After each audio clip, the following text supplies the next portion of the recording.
Esta é a história do dia. Drozdovici, uma aldeia que se prepara para a guerra.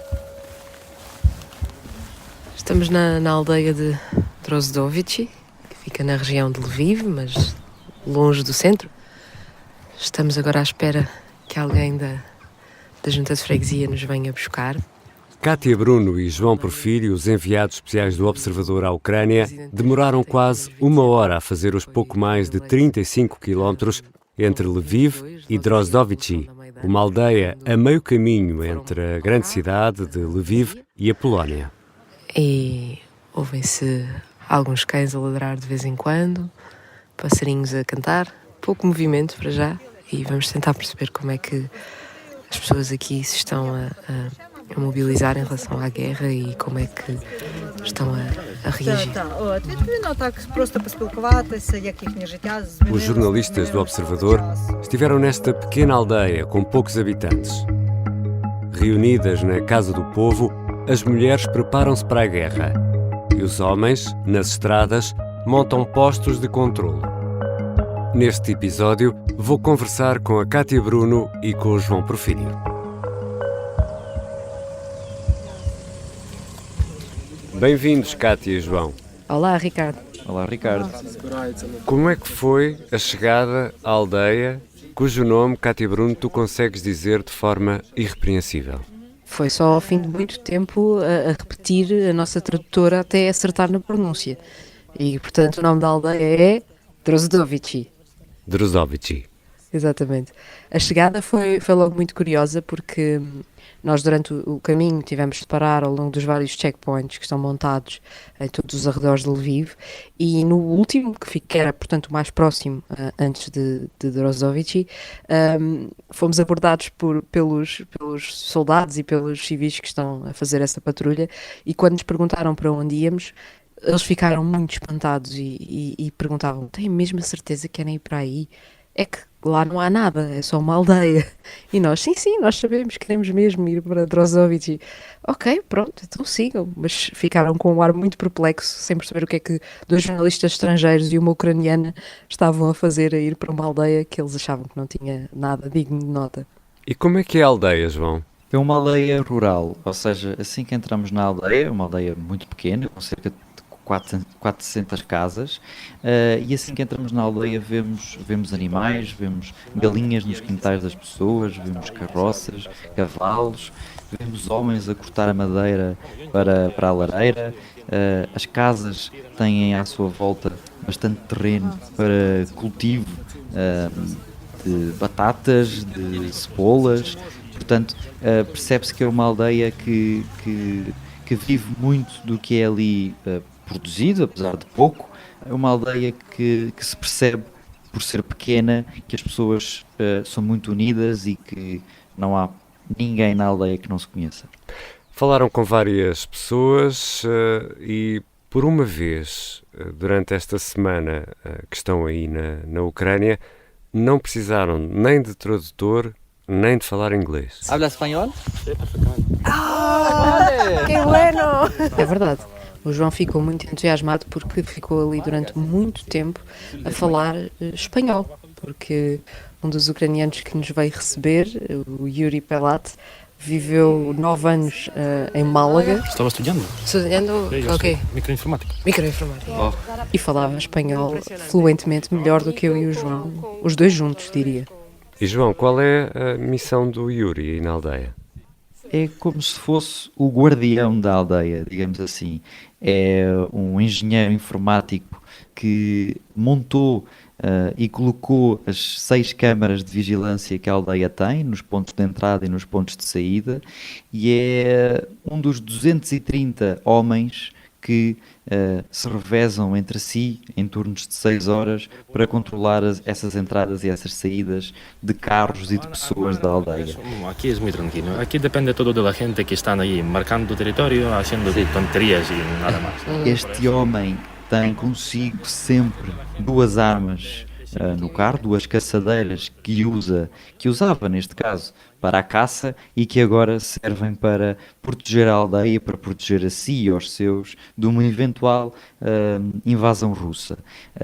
Ele é um dos principais homens que controla, está sempre a controlar tudo o que acontece na aldeia. Nós tivemos com ele um bom par de horas e durante esse bom par de horas o toque no telemóvel não parou na aplicação Viber, que é a aplicação que estas pessoas usam para estarem constantemente em contacto entre si e, portanto, o telefone não parou.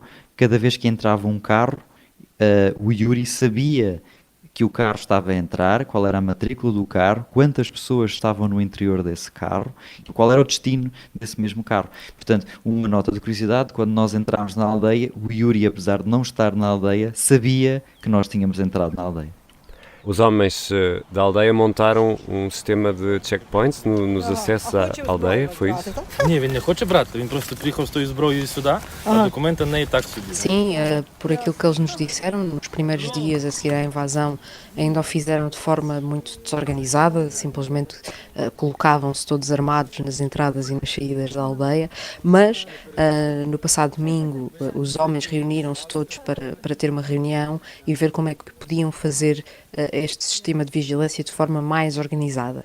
E a partir daí fizeram escalas para dividir turnos entre todos, cada um faz turnos de 6 horas, incluindo durante a noite, e estão basicamente aos pares em vários checkpoints, armados com as suas caçadeiras, a verificar os documentos de todas as pessoas que chegam e que não conhecem, a tentar perceber o que é que vêm fazer àquela aldeia e, no caso de moradores, a deixá-los passar, mas a tomar nota que entre a pessoa X, saiu a pessoa Y e, portanto, não deixar escapar caso apareça algum elemento estranho, que sem razão aparente para ali estar e que pode ser, como eles próprios dizem, um sabotador, ou seja, uma espécie de espião russo ou pró-russo que possa ter vindo a esta aldeia para tentar obter mais informação sobre como a atacar no futuro.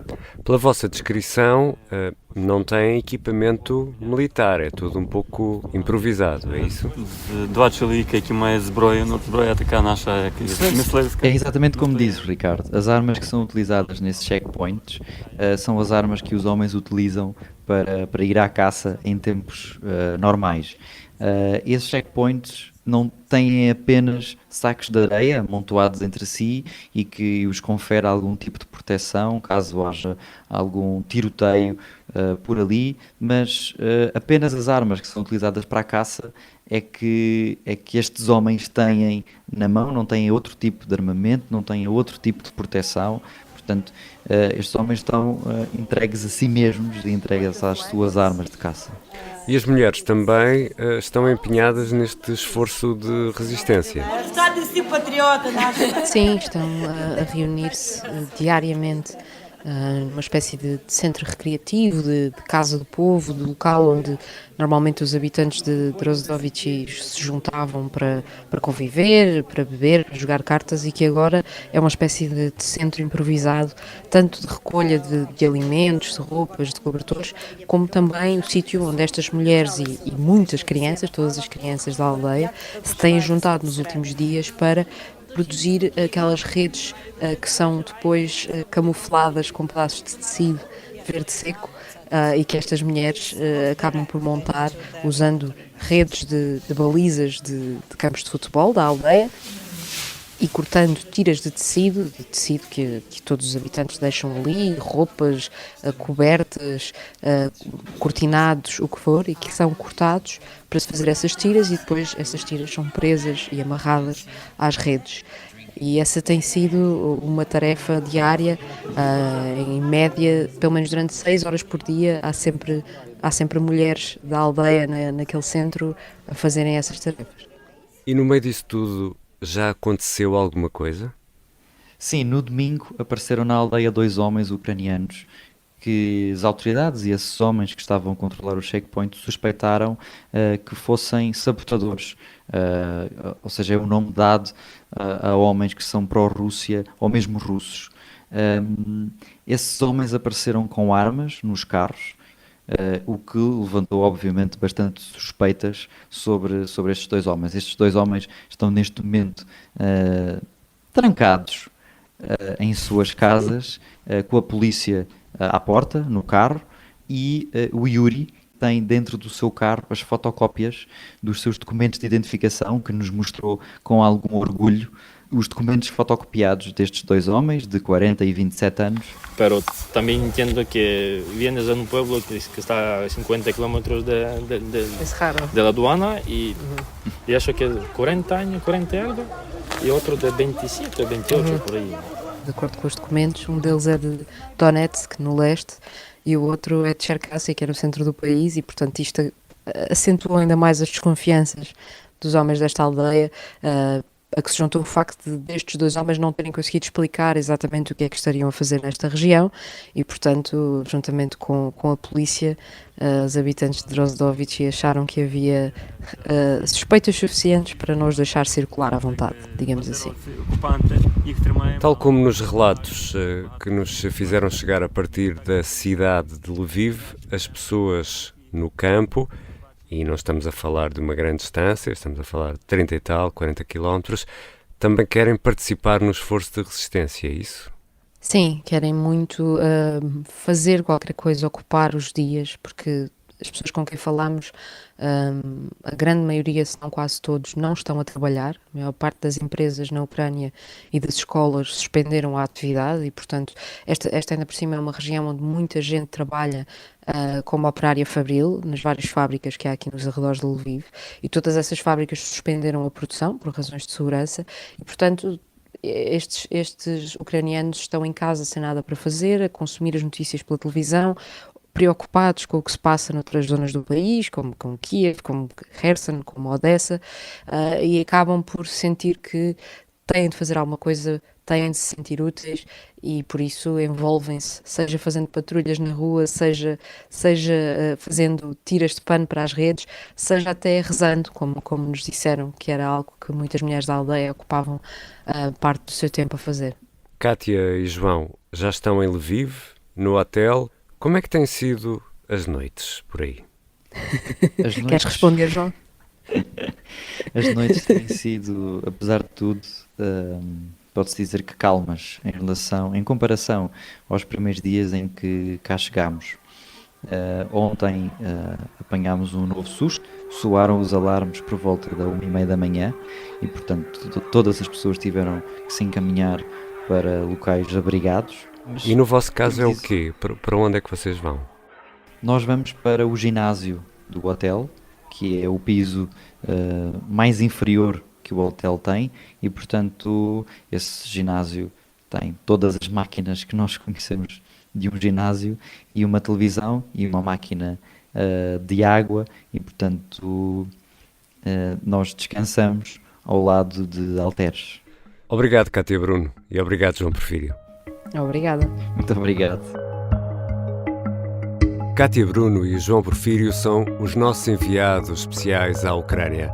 A redação do Observador continua a contar tudo o que se passa na guerra e também as histórias que nos ajudam a perceber melhor o que está a acontecer no terreno. Esta foi a História do Dia.